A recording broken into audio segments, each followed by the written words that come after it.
Avvalambor assalomu alaykum aziz meni kuzatuvchilarim va sevimli shogirdlarim.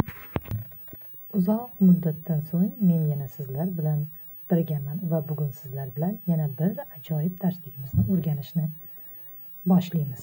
Bugun men sizlarga mana shunday volidam, ya'ni onam degan korobkasiga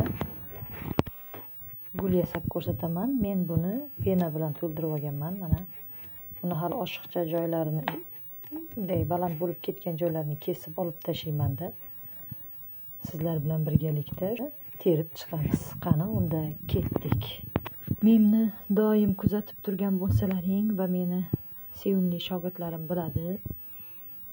Men sovunli gullarni quyishni, video darsligini ko'p turlarini har xil usulda o'rgatganman. Ya'ni mana bunday mikrovolnovkada, gazda, ya'ni gazli bug'da va oddiy elektr pechkada ham o'rgatganman. Endi men sizlar bilan birgalikda mana bunday mikrovolnovkada quyib o'rgataman.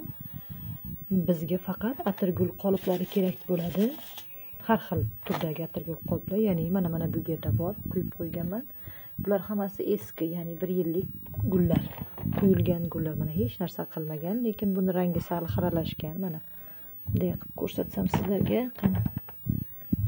Mana bunday qilib ko'rsatsam, buni endi avvalgidek yaltirab chiqadigan qilib, boshqa talab to'g'rab, ozgina sovuq suv qo'shamiz va antiseptik va hid qo'shsak bo'ldi. Bismillahirrohmanirrohim deb ishlarimizni boshlab olamiz. Mana bu qolgan qizil osnovamdan qolgan ekan. Endi mana shularni ustiga yana ozgina mana shu gullarni, boya ko'rsatgan gullarimni to'g'rab, eritib qoliplarga quyib olamiz.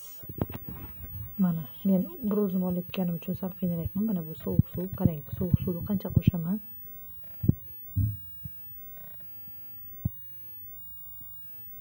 Nega sovuq suv qo'shamiz? Ya'ni gullarimiz terlamaydi, shuni hisobiga. Mana mikrovolnovkaga ochib qo'yib oldik. Kichkina atirgul, o'rtancharog'i, sal kattasi va bu boshqacha bir atirgul.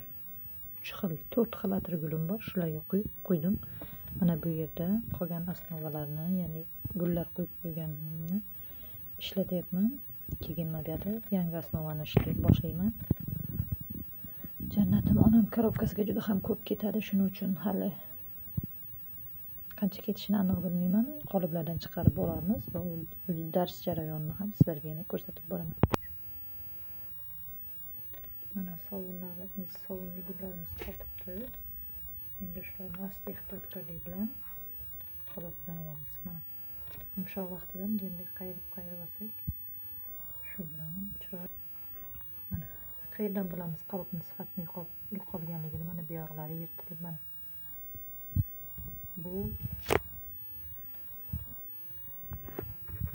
vakuumli apparatda quyilgan qolipimiz. Shunday bo'lib qolar ekan 1 yildan keyin.